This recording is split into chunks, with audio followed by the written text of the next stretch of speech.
Israel estaba otra vez en oscuridad. Durante 40 años, los filisteos oprimieron la tierra. Sus ejércitos dominaban caminos, cosechas y ciudades. El pueblo de Israel vivía con miedo y en silencio. En esos días, en la tribu de Dan vivía un hombre llamado Manoa. Su esposa era estéril. No podían tener hijos. En una cultura donde la descendencia era honra y esperanza, su casa estaba marcada por la espera. Pero el cielo no se había olvidado. Un día, mientras ella estaba sola, el ángel del Señor se le apareció. No fue un sueño, no fue una visión lejana, fue una presencia real, y le dijo: «Eres estéril y nunca has tenido hijos, pero concebirás y darás a luz un hijo». Sus palabras no fueron solo promesa, fueron instrucciones. El niño sería nazareo desde el vientre, no bebería vino, no comería cosa impura, no se cortaría el cabello. Estaría consagrado a Dios toda su vida. Y entonces vino la frase que cambió la historia. Él comenzará a salvar a Israel de la mano de los filisteos. No decía que lo terminaría, decía que lo comenzaría. Cuando la mujer contó todo a su esposo, describió al visitante como un hombre de Dios, de aspecto temible, como un ángel del Señor. Manoa oró pidiendo que el mensajero volviera para enseñarles cómo criar al niño. Y el ángel volvió. Reafirmó las instrucciones. Manoa quiso ofrecerle comida, pero el visitante respondió que si ofrecían algo, debía ser al Señor. Entonces sucedió algo que jamás olvidarían. Cuando el sacrificio ardía sobre la roca, la llama subió hacia el cielo, y el ángel del Señor ascendió en medio del fuego. Manoa y su esposa cayeron rostro en tierra. Habían visto algo santo. Manoa pensó que morirían por haber visto a Dios, pero su esposa respondió con sabiduría: «Si el Señor nos quisiera matar, no habría aceptado el sacrificio ni nos habría anunciado esto». Tiempo después, el niño nació. Le pusieron por nombre Samson, y el texto dice algo sencillo, pero poderoso. El niño creció, y el Señor lo bendijo, y el Espíritu del Señor comenzó a manifestarse en él. Aún no había fuerza descomunal. Aún no había batallas, solo un llamado, creciendo en silencio. Pero el viento del destino ya comenzaba a soplar, y el primer deseo del joven Sansón marcaría el inicio de su conflicto. Sansón creció. El niño prometido se convirtió en un joven fuerte, imponente, distinto. El Espíritu del Señor comenzaba a manifestarse en él en los campamentos de Dan, entre Sora y Estaol. Algo en su interior ardía con propósito. Pero también ardía otra cosa. Un día, Sansón descendió a Timnat, ciudad filistea, y la vio. Una mujer filistea. No era de su pueblo, no compartía su fe, no pertenecía al pacto de Israel. Pero Sansón no vio fronteras espirituales, solo vio deseo. Regresó a su casa y dijo a sus padres: «He visto en Timnat una mujer de las hijas de los filisteos. Tomádmela por mujer». Sus padres intentaron razonar con él. «¿No hay mujer entre las hijas de tus hermanos? ¿Vas a tomar esposa de los filisteos incircuncisos?». Pero Sansón respondió con una frase que revelaba el conflicto interno que comenzaba a formarse: «Tomádmela, porque ella me agrada». El texto bíblico revela algo profundo. Su padre y su madre no sabían que esto venía del Señor, porque él buscaba ocasión contra los filisteos. Dios usaría incluso decisiones imperfectas para comenzar la liberación. Y entonces ocurrió el primer estallido de poder. Mientras descendía nuevamente hacia Timnat, un león joven rugió contra él en el camino, sin armas, sin espada, sin testigos. El Espíritu del Señor vino sobre Sansón y lo despedazó como quien despedaza un cabrito. No lo contó a nadie, ni a sus padres, ni a la mujer que deseaba. Tiempo después, regresó por el mismo camino, y donde antes hubo violencia, ahora había algo extraño. En el cadáver del león había un enjambre de abejas y miel. Sansón tomó de la miel con sus manos y comió. También dio a sus padres, sin decirles de dónde la había sacado. Allí comenzó una pauta peligrosa: fuerza divina, silencio humano, decisiones impulsivas. El joven consagrado empezaba a caminar en la línea delgada entre el llamado y el deseo. Y esa línea pronto se convertiría en un juego, que cambiaría su destino. La boda se preparó en Timnat. Era costumbre que el novio celebrara un banquete durante 7 días. Pero Sansón no estaba entre los suyos, estaba entre filisteos. 30 compañeros fueron asignados para acompañarlo. No eran amigos, eran vigilantes disfrazados de invitados. Y en medio del banquete, Sansón propuso un enigma, un juego, una apuesta. Del devorador salió comida y del fuerte salió dulzura. Si lo descifraban en 7 días, les daría 30 vestidos de lino y 30 mudas de ropa. Si no podían resolverlo, ellos le darían lo mismo. No hablaba en metáforas vacías, hablaba del león, hablaba de la miel, hablaba de algo que nadie había visto. Durante 3 días intentaron descifrarlo, y no pudieron. Entonces revelaron su verdadero rostro. Al 4.º día presionaron a la esposa de Sansón: «Persuade a tu marido para que nos declare el enigma, o quemaremos tu casa y la casa de tu padre». La amenaza era real. La mujer lloró ante Sansón, lloró 7 días. Lo acusó de no amarla, lo manipuló con emociones, lo desgastó. Hasta que finalmente, en el 7.º día, Sansón cedió. Le reveló el enigma, y ella lo reveló a los filisteos. Antes de que el sol se pusiera, los hombres de la ciudad respondieron: «¿Qué más dulce que la miel? ¿Y qué más fuerte que el león?». Sansón entendió inmediatamente. No era sabiduría, era traición, y respondió con una frase que revelaba su furia: «Si no hubierais arado con mi novilla, no habríais descubierto mi enigma». El espíritu del Señor volvió sobre él. Descendió a Ascalón, mató a 30 hombres, tomó sus vestiduras y pagó la apuesta. Después, lleno de ira, regresó a la casa de su padre. Su esposa fue dada a otro hombre. Así comenzó la guerra personal. Ya no era solo deseo, ya no era solo orgullo. Ahora había herida. Y cuando Sansón regresara por su esposa, descubriría que todo había cambiado, y su reacción encendería fuego en toda la nación. Pasó el tiempo. En la época de la cosecha del trigo, Sansón decidió regresar a Timnat para visitar a su esposa. Llevaba un cabrito como ofrenda de reconciliación. Pero cuando llegó, el padre de la mujer le cerró el paso. «No podrás entrar. Pensé que la aborrecías completamente, así que la di a tu compañero. Pero aquí está su hermana menor. Es más hermosa». No entendieron con quién estaban tratando. Sansón no vio un error social, vio una ofensa, y declaró: «Esta vez seré sin culpa respecto de los filisteos, cuando les haga mal». Entonces hizo algo inesperado. Capturó 300 zorras, las ató cola con cola, colocó antorchas entre ellas, y al caer la noche, las soltó en los campos de los filisteos. El fuego corrió entre los trigales, viñedos y olivares. Las llamas no solo quemaron cosechas, quemaron economía, orgullo, seguridad. Los filisteos preguntaron: «¿Quién hizo esto?». La respuesta fue clara: Sansón, el yerno del timnateo, porque le quitaron su mujer y la dieron a su compañero. Entonces los filisteos reaccionaron con brutalidad. Subieron y quemaron a la mujer y a su padre. La violencia se multiplicaba. Lo que comenzó como deseo ahora era guerra. Cuando Sansón supo lo ocurrido, respondió: «Ya que así habéis hecho, juro que me vengaré de vosotros». Y los atacó con gran mortandad. Después descendió y habitó en la cueva de la peña de Etam. Ya no era solo un hombre impulsivo, era una amenaza nacional.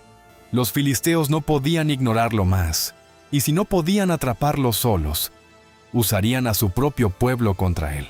Los filisteos no tardaron en responder. Subieron en ejército y acamparon en Judá. Los hombres de Judá, temerosos, preguntaron: «¿Por qué habéis subido contra nosotros?». La respuesta fue directa: para prender a Sansón, para hacerle como él nos ha hecho. Entonces ocurrió algo doloroso.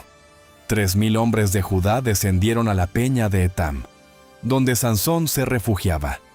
No iban a luchar junto a él, iban a entregarlo. Le dijeron: ¿no sabes que los filisteos dominan sobre nosotros? ¿Qué es esto que nos has hecho? Sansón respondió con simpleza: como ellos me hicieron, así les he hecho. Pero Judá no buscaba justicia, buscaba paz. Lo ataron con cuerdas nuevas. Le hicieron jurar que no lo matarían ellos mismos. Y así, el hombre escogido para comenzar la liberación fue entregado por su propio pueblo. Cuando llegaron a Lei, los filisteos salieron gritando contra él. Era el fin. Al menos eso pensaban. Entonces el texto dice: el Espíritu del Señor vino poderosamente sobre él. Las cuerdas se volvieron como lino quemado por el fuego. Cayeron de sus brazos. Miró alrededor. No había espada, no había lanza, solo una quijada de asno recién caída. La tomó y comenzó. Golpe tras golpe, hombre tras hombre. El polvo se levantaba, los gritos se apagaban. 1,000 hombres cayeron ese día. 1,000. Con una quijada.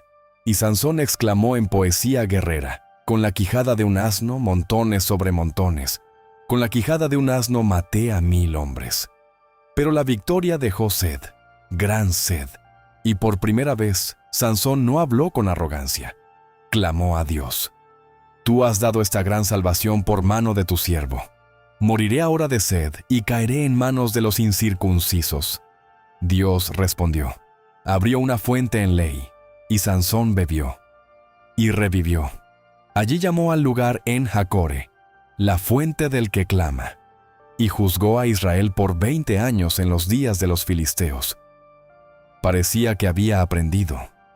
Parecía que el propósito avanzaba.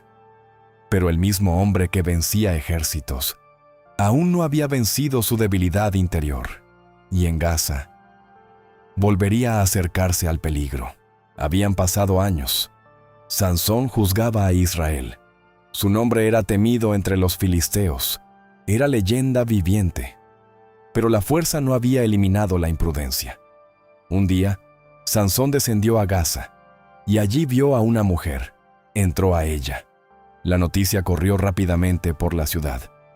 Sansón ha venido aquí. Los hombres de Gaza rodearon el lugar. Cerraron las puertas de la ciudad. Decidieron no atacarlo de noche. Esperarían hasta el amanecer. Entonces lo matarían. Sansón no huyó de inmediato. Esperó hasta la medianoche.